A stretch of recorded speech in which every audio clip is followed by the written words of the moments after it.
of the people in this town and for the town and the town board too. There's lots of things that we need to do, and I know that we have the train and the people to be able to handle what we have in front of us. But you guide us and direct us in the way that we go. If we get off track, you put us back on track. And we bless you and bless this group and these commissioners at Worth, and for the people we've lost in the last few weeks, we hope to remember them and give strength to the families, whoever they are. So follow us tonight and keep us straight. And in God's name we pray. Amen. Amen. Amen. Let's stand and repeat that. Pledge allegiance. Pledge allegiance. I pledge allegiance to the flag of the United States of America and to the republic for which it stands, one nation, under God, indivisible, with liberty and justice for all. You may be seated.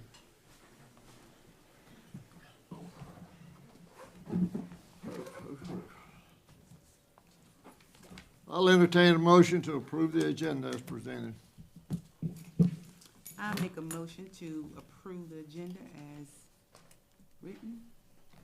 All in favor say aye. Opposed, no. I'll entertain a motion to approve the consent agenda. I so move that we can approve the consent agenda. All in favor say aye. Aye. Opposed, no. I'm going to take care of one thing before we get to the audit. I asked the Chamber of Commerce CEO to come up. Loretta Bird. Excuse my hacking. Good evening, Mayor and Commissioners. I just wanted to take a few minutes to update you on a new group that has begun. This group was developed and is being run by the downtown merchants. They've expressed a concern that the foot traffic in downtown has not picked up as much as it should have since COVID, and sales have been considerably off. The group came to us at the Chamber to get us to help facilitate the committee. The merchants are running the group, and the Chamber is offering advice and assisting them. The purpose of the group is to promote downtown Benson by creating exceptional experiences and aesthetics for all those who live, work, and visit. The group will also support and advocate for businesses, residents, and tourists through marketing, partnerships, networking platforms, and signature events. In the next few months, there are several events being planned to help pull people into town to shop and visit our restaurants and brewery. The first one is February 9th. We're going to shop in the name of love. The stores will be open. That's a Friday night from 5 until 8. It is important that you remember that the direct impact of downtown revitalization on local and state economies is well documented. Investment in revitalization creates jobs, increases property values, and attracts tourists, all of which are economic benefits to the towns making those investments. So we know that downtown revitalization has a direct positive impact on both our local economies, but it has a bigger role of a vibrant downtown as the cornerstone of a local economic development program. What makes a community stand out among the crowd of cities seeking to lure new business and jobs? What are the attributes of success that keep certain cities always at the top of the list where people want to live and work? One word comes to mind: character. Think about all the places you've ever been, and then think about the places that stick out most in your mind as memorable. What was it about those places that made you want to go back? I bet it wasn't the new retail strip or the shiny new industrial park. It was likely a special experience you had or something unique that you saw while you were there. So I just want you to remember that. I'm proud of our merchants. They formed, the group is going to be called Elevate Benson. There's a core group that will meet once a month, and then all the downtown merchants are invited to attend another meeting. They're going to be meeting monthly. It's similar to Think Clayton or Activate Selma, but they know that they've got to do something and step forward to increase traffic. So if you have any questions, and I do want to thank Tyler for working with me on this, especially on the posters and everything. He's working with us too. So Thank you very much. you're welcome.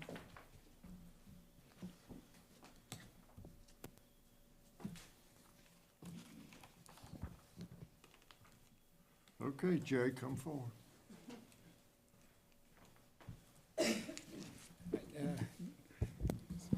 Good evening. My name is Jay Sharp. I've been up here several years in a row. I am the audit partner in charge of the town's audit. So we'll be talking about the audit for the year ended June 30th, 2023. Do have a short presentation I'll go through. I'll be glad to take any questions that you may have. You can interrupt me during the presentation or wait till the end.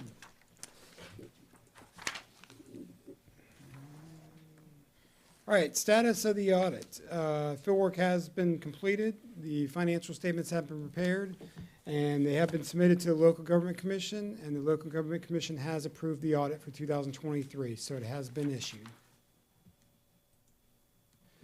I've gone over this, with the board before. I just kind of want to reiterate what we do as auditors. We don't just come in and just start crunching the numbers. There's really 3 phases of an audit. The first phase is the planning phase. That's when we get an update on internal controls. We made test controls. We did test controls over cash disbursements and credit cards and over payroll for 2023. And we do this because, once again, we're using a risk-based audit approach. We are assessing risks to all the significant financial reporting areas the town has: cash, receivables, fixed assets, revenues, expenses. We're going to concentrate our audit procedures on the high-risk areas, but we are going to look at every significant financial reporting area the town has. And we do this, it's a risk-based audit approach. It kind of gives us a roadmap on how we're going to conduct our audit. And that's phase 2, coming out here and crunching the numbers, going through the data, making sure the numbers are materially correct. And we do all this because, as auditors, we have to gain what we call sufficient audit evidence to render an opinion on the financial statements. That is why you hire us, is give an opinion. That opinion concentrates on whether the financial statements are free from material misstatement. And that's phase 3, wrapping up the audit, preparing the financial statements. That's just a little background of what we do as auditors, just kind of a summary. So the results of the 2023 audit.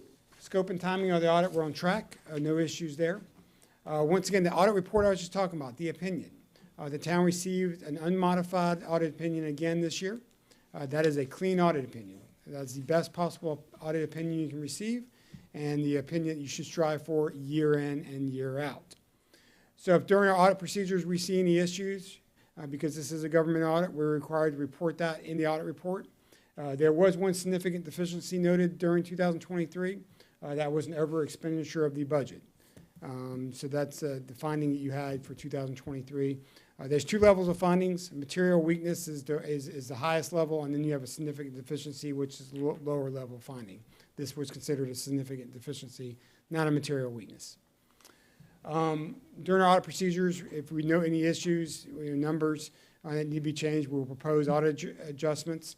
We did have several adjustments this year that were routine, and the town did also give us some adjustments after they gave us the initial trial balance.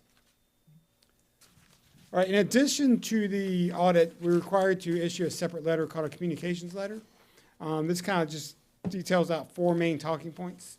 The first one, if there's any significant accounting policy changes that affect notes to the financial statements. There were none for 2023. One of the things we pay close attention to during the audit process are estimates. Any numbers derived from estimates we do look at in detail. The town's 2 major estimates are depreciable lives of its capital assets and the allowance for uncollectible accounts. We looked at those. They appeared reasonable, no issues there. Happy to report there was no disagreements with management and no difficulties encountered during the audit process. We received full cooperation from all the staff during the entire process. All right, now we'll get to the numbers for 2023. We'll start out with the general fund. I always like to do my trend analysis here, revenues and expenditures. over the general fund for the last several years, going back to 2018. Red represents your revenues, blue represents your expenditures. So for 2023, your general fund revenues were just below $5.3 million. Your general fund expenditures were just about $5.8 million. So you did show a loss in your general fund for 2023. This is the second year in a row that you've had a loss for the general fund. That preceded 3 straight years of profits with your general fund. But the revenues are up, trending upwards over the last several years, and so are your expenditures. Fund balance. So fund balance represents the town's net worth. This is the amount your assets outnumber your liabilities. For the general fund balance, it has seen a decline over the last couple of years. This trend analysis, if you go back to 2014, your fund balance was below $2 million. At the end of 2023, it is above the $2 million mark. So despite the losses the last couple of years, you still have a greater fund balance in 2023 than you did back in 2014. Fund balance tends to go up and down depending on what's going on with town's operations. You did see about 5 or 6 years in a row it went up. And like I said, the last couple of years it has gone down. And what makes up fund balance? That's also a critical number here for the town. There's really 4 portions of fund balance at the end of June 30th, 2023. The orange represents restricted by state statute. What that is amounts due the town. State statute says you can't spend money you haven't received yet. So that's money that's accounts receivable that's due from other governments for things such as sales tax, things like that, due at the end of the year. So that's restricted by state statute. The red here is restricted by external factors. Those are debt service funds. Those are funds that will be used to pay your debt service for the year we're in right now. The biggest piece of the pie here is your unrestricted fund balance. That is the amount that's available for use by the town. At the end of June 30th, 2023, that was $1.7 million in unrestricted fund balance. Now, one of the calculations we like to use is we like to compare your unrestricted fund balance to your prior year expenditures. What percentage does that make up? For 2023, it was about 29%. So that's a good number for fund balance. Anything above 8 to 10% is considered to be a healthy fund balance. We work with a number of towns, and we're generally seeing towns anywhere between 30 and 50%. There's a couple that are higher, a couple are lower, but we generally see the average town to be anywhere from 30 to 50% fund balance. We're at 29%. Yes, sir. Where is it? What do you mean, where is it? Where is it? Have we got 29% of the budget in a bank account? No. Fund balance is your assets minus your liabilities.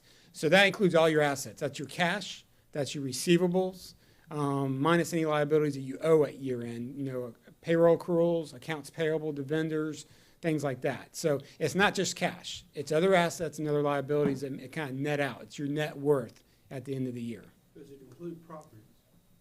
Properties? No, this is the fund statements. That does not include your capital assets or any long-term debt. This is all, the fund balance is kind of your short-term look at your equity, your net worth. So this does not include any long-term things such as capital assets or such as long-term debt. Now, on our fund balance, if we're at 29% and fund balance is usually up there to, if we had a disaster, an emergency, to use that funds to keep this town operating, correct?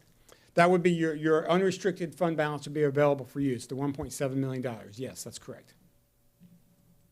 But obviously, some of that is not as liquid, like cash. Obviously, you could spend, but you'd have to get the money in for your receivables and things such as that. But majority of your receivables are due from other governments, so those are things that are going to be collectible.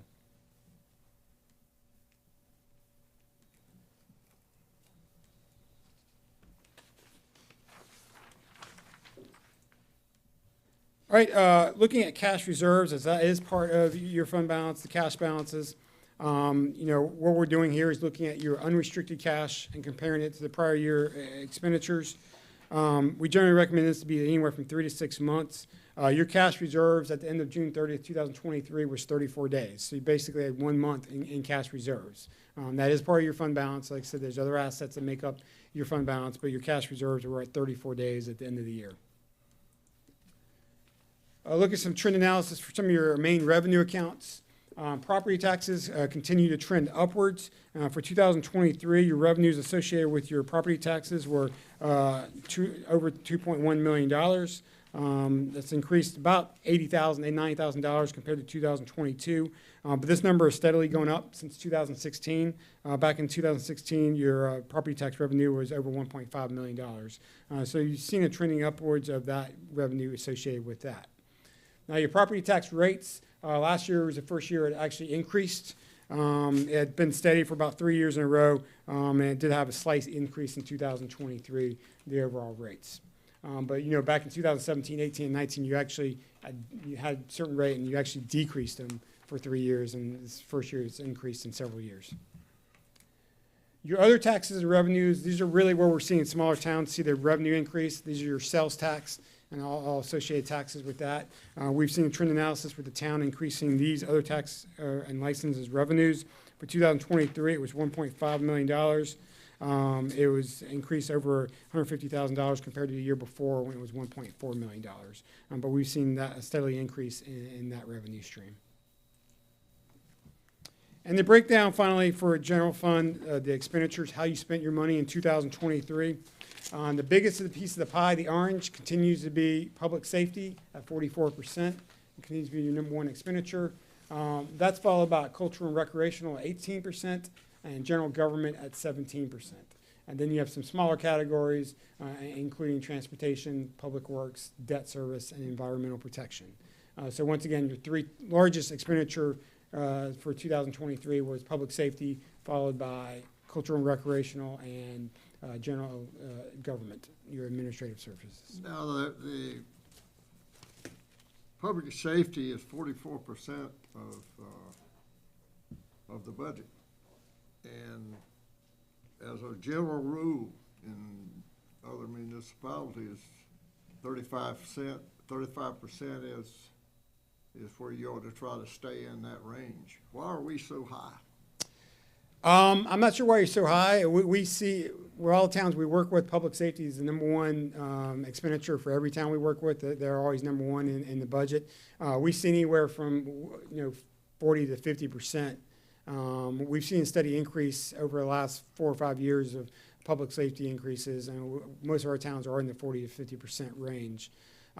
So, that's based on the numbers we look at. I'm not sure why y'all budget them as high, but like I said, I think 40 to 50% is what we usually see most of our towns we work with being with the public safety range.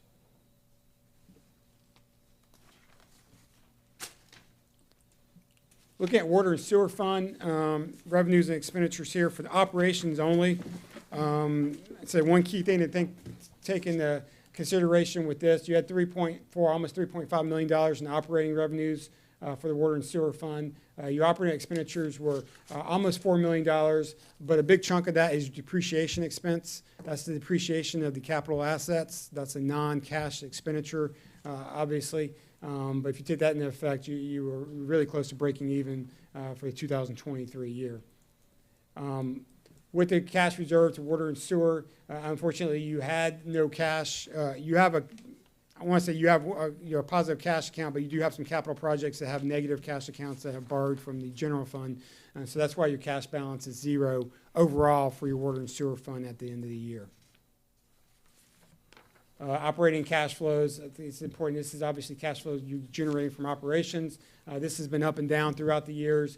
You did have positive operating cash flows of $35,000 during 2023.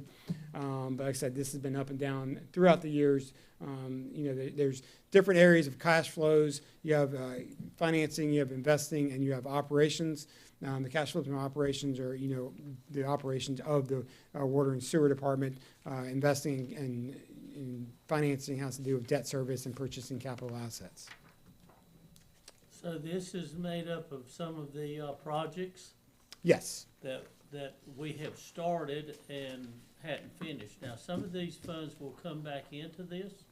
Yeah, it's my understanding that a lot of these have been upfront financed by the town, and you're waiting for funds to be received based on the budget authorizations for those water and sewer capital projects. You just have not received those project funds yet. We've got in the neighborhood of $44 million that has been awarded to us over the last 3 years. Not one penny of that's been used. And the reason being is that it's federal money, and you can't count the engineering cost until you start building something. And that's really put a real strain on the cash situation here. Now, I think we're probably getting close to some of the things that we can start drawing on those accounts.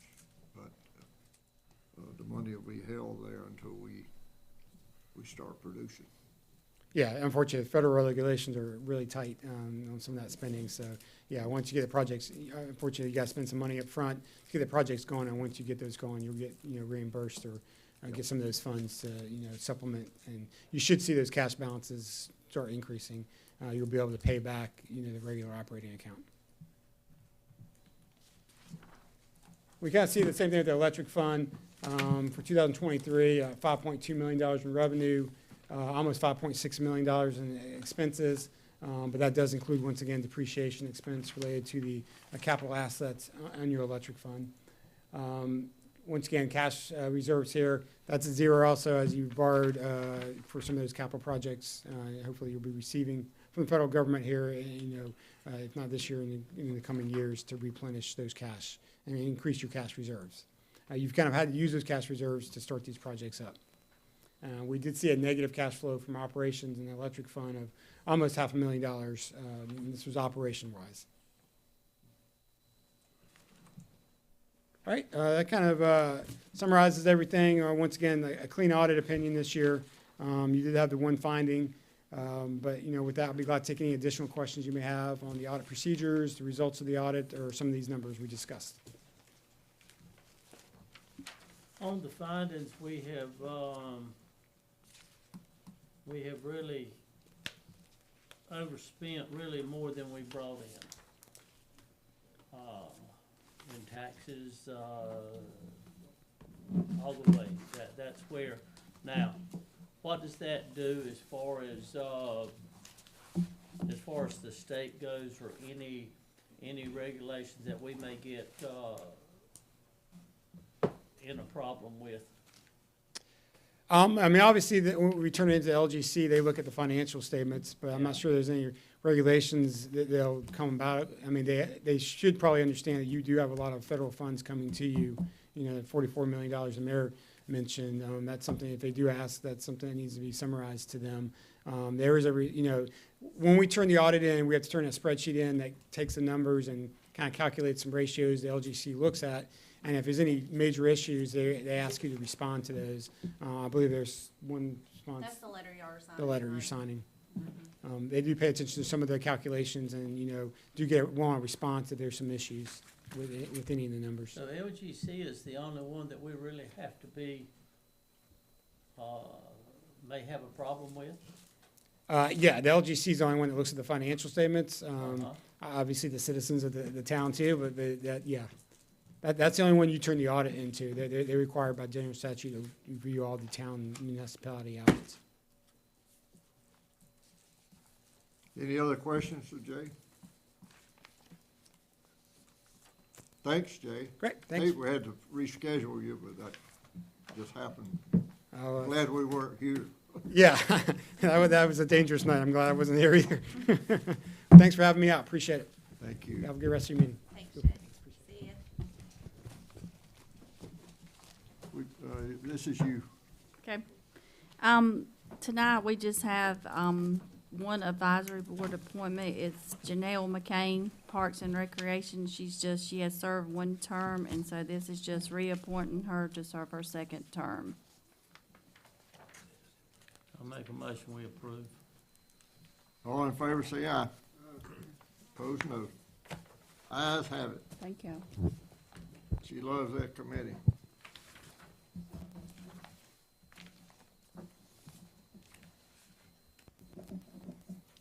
Who's gonna do the budget? Kimberly, Me. For the December financials, we should be at 50%. We were 50.25 revenue and 54.15 expenses. And I did, while he was talking, Mayor, went through the budget. The police department is 29% of the budget, and the fire department is 18% of the budget. So if you combine those, that's public safety. So you had asked me that before the meeting. You said the police is. The police department is 29%, and the fire department is 18%. And that's of the general fund budget, not the full budget, but the general fund budget. If you have any questions, let me know. Kim, with the fire department and the police department, and it's the biggest chunk, he says, out of anybody's budget. But the fire department is also, they bring in funds from Harnett County and taxes and different things. Now, does that show up? Does that show up? So we're at 45% overall. Does that show up as money's coming back to us? Yeah. Or it still leaves us out that high? So if you look at page 14 of your financial statements, the 14 of 29, that starts the fire department, and it shows the breakout. So you have big, and we've talked about this before with our financial software. Our general fund accounts are split into different funds, where most people have a fund 10, a fund 30, and a 31. We have a 10, 11, 12, 13, and 14. So the fire department is 11. So we automatically take the fire tax out of the total amount of taxes, and that goes straight into Fund 11. So that goes into that account every single month. We take the payments that we get from Johnston County, and we have a spreadsheet that we keep, and we automatically pull out the percentage that goes to the fire department, and it stays that way all 12 months. For library and Parks and Rec, we take the percentage out until they're at 100%, and then we start putting the rest of those funds in 10, which is your general fund. But the fire department continues to get their tax, was it 12-cent tax every single month for 12 months. And you can see that number in the very first line item, 30/10/2019. On what page? On page 14 of 29. It's the larger, not the first. You've got the summary, and then you got a 3-page summary, and then you got a 29-page full-out report. So you also see in there, for their revenues, you have the Johnston County annual payment, which is like your annual, what is it called, Alan? Emergency services, first responder, but now it's the matrix, and then you have your Johnston County banner tax that's separated, and then you also have a Harnett County banner. So all those line items are split in Alan's budget. Okay.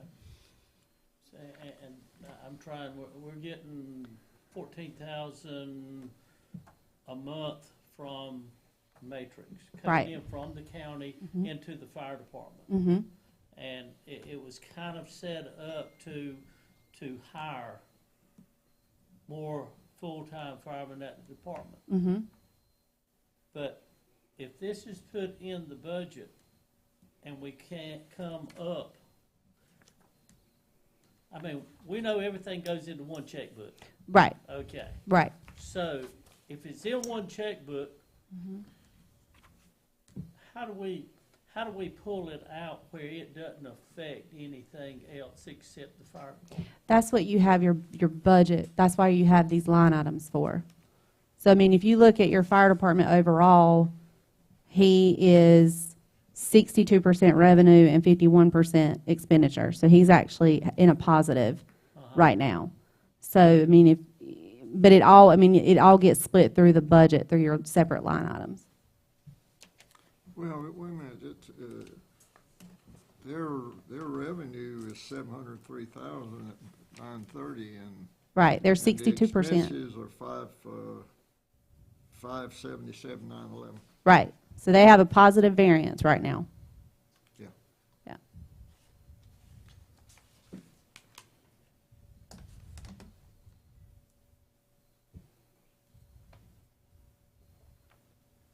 right now, we have kind of got a freeze on everything, so we can't put the 3 in the budget full-time for next year. Well, that doesn't mean you can't. We didn't put 3 new in the budget this year because we were waiting to see if we got the FEMA grant, which we did not get. Yeah. So with the matrix coming into play, that was one of the things that we were going to bring to the board in the new year was could we hire 3 new employees with the matrix funds? But Yeah. as you just Yeah. stated, yeah. Yeah. So, I mean, it's something we can discuss at the board retreat if you want to wait until March, or we can talk about it at the next meeting. I think probably Alan, maybe at the next meeting, bring us up to date. Yeah. Really, because it's getting easier to understand, but it's very hard to understand about monies coming in and what do we do with them, or what they can be used for, to operate a town or operate the fire department or just what. Yeah, and Alan is actually already scheduled, Alan and Greg both are slated to give you their their year-end review presentation, like where they stood at the end of 2023 in regards to calls and all that. So it'll be a good time to have that discussion. Well, I reckon it would be a good idea, in addition to what you said, to have him bring us up to date on that proposal that the county has floating around. Because we don't understand, or I don't understand that. I don't understand it, but I do understand more that there are open meetings that are at every school to bring us up to date on this. And, it's kind of like the UDO. It's been going on a while. It's something that they came up with 2 months ago. It's been going on a while, but I'm not on Facebook and all the places that they put this stuff out. I was not aware that the county is doing this matrix and they are putting it for the people to go and listen to make sure they understand it. And I hadn't been to one because I wasn't sure of it, but I think Alan is going to be pushing that for the public as well as the board members to go and listen to make sure that we understand how the money's coming in and what it's going to be used for. Alan, do you know where they're having these things? Yes, sir. Why don't you send us an email tomorrow with the dates on it so we can go see? Well, I'm looking at it right now. February 21st is the one in our region, which will be in South Johnson. But I'll be glad to send it out to you. We'll send it to Kim later before we all go. Yeah. I'm going to the one on the 7th that's in my region. But yeah, I already have it on the calendar. But yeah, I can send y'all all the dates. You do have all the dates? I can get them from Alan and send them to you. He actually just sent me an image of all of them, so I can email them to y'all. Now, the one on the 17th, the Trip Fest is it's on a Saturday at 10 o'clock in the morning. The other, South Johnson Fest, will be at 6 o'clock in the evening. What time does it start? South Johnson and Princeton Is it- at 6 o'clock. 6? 7:30. 6 o'clock in South Johnson? No, South Johnson's at 10. 10 at 10 South Johnson, 10 a.m. That's what you got. That's what's on this right here. Is that wrong? It's at 6. Okay. Some of it is on Saturday. Did you say that was the 21st? What time is the 21st? What time is it? Yeah. 21st at South Johnson, 6 o'clock. 6 o'clock. 17th is on Saturday. That one's at 10 a.m. Are you sure, Alan? That's not what you're. Yeah, the calendar now. That's wrong. Okay, this is wrong. Okay, so 17th is on Saturday. 21st on Wednesday. South Johnson's on the 21st on Wednesday night. They're, all the ones on Wednesday are at 6. Yeah, Wednesday night. But the one he's talking about at Triple S is on a Well, Saturday send me at 10 that if o'clock. this is wrong.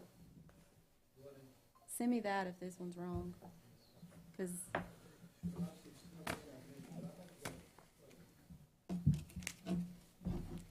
Is there any other questions on the budget? We got off the track a little bit, but that was on the budget. Yeah.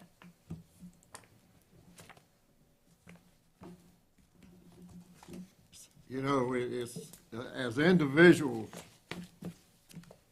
there's not many people that'll let you buy something if you don't have any money in your pocket to buy it. And we ought to do that same thing with the budget here, is that we don't spend a penny that we don't have. Well, that's what we are doing. Anything else on the budget?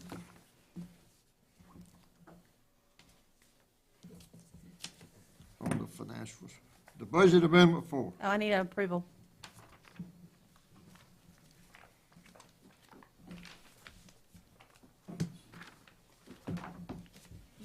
I need a motion to approve.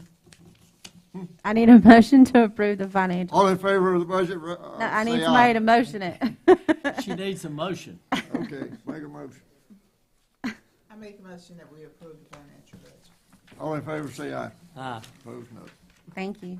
All right, now, Okay, I'm bringing forth budget amendment number 4. I'm trying to keep up with these so y'all don't get one long budget amendment at the end of the year. But we did actually receive a little more money in Powell bill this year. So you see that. We got some grant proceeds in Fund 10. We got, in 11, Alan got some insurance money for the HVAC unit. He also got, we also got our grant from FEMA for the, what were they? Air packs. Thank you, sorry. And then the Parks and Recreation got this fee in lieu of open space. This is actually from the ABJ subdivision, so they got $48,000 added to their budget for fee in lieu of. And then we had some excess in water taps and system development fees. So I'm just reallocating all the funds with the expense line items. And you just need a motion to approve what we're already getting. Yes, sir. I just a motion to kind of update the line we items. have to have a motion on this. I make that motion to approve. All in favor, say aye. Opposed, no. Okay. Ayes have it. All right, town manager's report. I just want to remind everybody that February 1st, which is next Thursday, is the chamber banquet. It's at the Barn at Broad Slab. Doors open at 5:30 or 5? 5. Doors open at 5. Dinner starts at 6.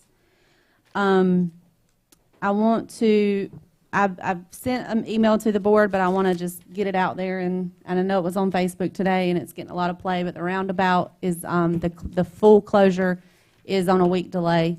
I was told by the contractor that he would call me with an exact date. So as soon as I have the exact date, I will let y'all know. But you'll see them next week. Their signs were delayed in coming in. And so you will see them next week putting up all the signs. He said it would probably take about a week to put up all the detour signs. And then they'll likely close it around the 6th or the 7th. But I'll know for sure. He's keeping me pretty well informed, which is good. We have a board retreat coming up in March. I would love to have 2 members of the board to sit with me and work on the board agenda. I won't make y'all pick tonight since we're down 2 members, but if you're interested in helping me with that, please email me by the end of next week so we can start working on it. I already have some things that I've kind of got written down, but I just want to make sure that the board is okay with it, and if you have any other ideas. And then I just want to make everyone aware that you all are aware, but again, for anybody watching, the town did suffer an employee death this past week, and it's rocked a lot of us pretty hard. But his funeral is next Wednesday, and so we are going to close offices from 11 to 2 for anybody that wants to attend the funeral. It is in Selma, so it's a little bit of a trek, but we will open back up at 2 o'clock when everybody gets back. So I appreciate y'all's support in that, and that's all I have. All right, I don't have anything. Thank you. Did you have questions for me? Max? I have the Same thing I have. Nothing. Just, I don't have anything. we're gonna celebrate her next month. How good she is. So, Maxine? Over there. I don't have anything. Only thing I have is the same thing that I've preached about. We had another wreck on Dunn Street, and it wasn't because of the stop signs, it was because of the painted lines. Whoever's responsible for painting the lines and showing a turning lane on Dunn Street coming out of McDonald's, a big truck pulled in, lady had pulled up too much, took the front of her car off Monday of this week. The lines, and Alan said there wasn't any, but he went out and looked and he said, yeah, you're right. They hadn't been painted. There's no white street to tell you where to stop anymore because it's gone. And the turning lane there, you can see two little yellow lines that are so faded. I don't know that when the last time any paint was put down there, but something needs to be done there. And I'm still waiting to hear what we're going to do on the intersection. All I asked for was to try it. Doesn't cost us anything. From what I understand, we have the stop signs to put a four-way stop right there at Dunn and Parrish. And Glenn can go right in there and change the flashing red and yellow light to flashing red, just like he did at the next intersection. If it doesn't work in 2 months, take it out. And the next thing I would like to see, I would really like to see Mike Dart with the paper, put in the paper that DOT owns 301 and they own 50. Okay? The town board is not putting in that roundabout there.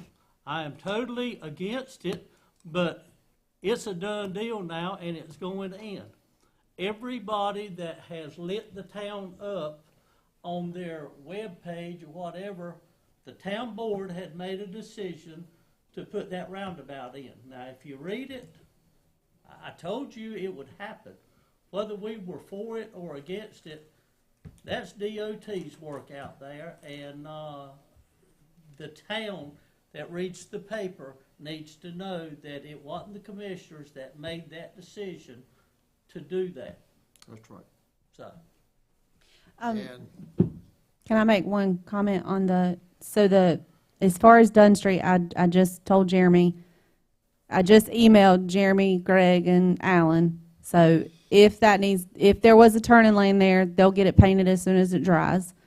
In regards to the four-way stop, the last motion that the board made was to get DOT involved, which I have reached out to them and we're waiting for them to respond. If y'all want to put a four-way stop, again, I say it is fine. We'll do it. We'll try it. But I need a motion and an approval on that because I haven't been given that directive. I've been told get DOT involved. So if you want to make a motion and then have everybody vote on it. I'll make a motion at this time to do that. I thought it was clear at our last meeting. I said, let's don't wait for DOT. If they come in, you had some changes Right. in DOT. The guy left and you dealing with another guy. We have no idea how long that's going to take. I think for me, I would like more than just one person to tell me. I want the board to Okay. agree because it was a motion the first time. I'll So- make a motion to put a four-way stop at Dunn and Parish Drive. So Kim, they have, DOT has not responded at all, so you don't know if they're waiting on something or. Their initial assessment was that it was not needed. But they sent it to somebody else to further review, and he told me it would take a few weeks because they were shorthanded. So they feel like that area is a, three-way light is not needed. Right, a four-way stop. I mean, a four-way. Mhm. And did they indicate why or? No, they just said, the first assessment, we don't see it. who did you talk to? I originally emailed Jason Grantham, and he was the initial assessment on it. And then Keith Eason was the one who followed up. But DOT does not handle that, some private? Does Well, no. DOT paint it, or does DOT? Dunn pave it? Street is ours, so Yeah. if we need to paint it, we'll paint it. Dunn Street and Parish Drive is ours, right? Yes, sir. Okay. Yes, sir. So DOT said they didn't need a four-way stop there, but we did need one block this way. No, y'all made that decision. We didn't get DOT involved in that. Oh, okay, that Yeah. makes sense. I only did that because that was a motion that Commissioner Stack made, and everybody agreed with it, so I did it. So that's what I'm saying. And I'll do whatever, y'all know I will, but because it was a motion, I would feel better if it was in the minutes that it was a motion that y'all wanted to do it. Okay, I made that motion. Motion on the floor. Anybody have anything else to say? All in favor say aye. Opposed, no. Ayes have it. Anything else, Will? No, sir, except, Cassandra's,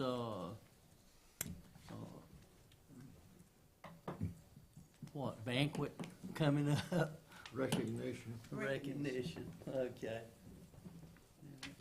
Don't let the people think it's a bank, it's a recognition. Yeah, we feed them, don't I thought Tyler was here.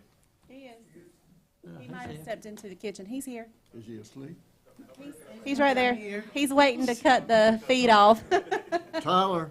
Yes. Would you follow up on your internet sections on the program that the singing group is going to do in February? Sure. Will you? Yeah. Okay. I think they've got a good crowd coming, but I think they still need some more people, so it'd be a good night. Any other thing come for the board? I'll entertain a motion to adjourn. Make that move, will you, adjourn? All in favor, say aye. Wait, do we go into closed session? No. No, he took it off. Okay, I was wondering. It was economic development, and he took it off. Okay, well, I knew it was on there, Yeah, 'cause I'm like, that's wait a fine. minute. Okay.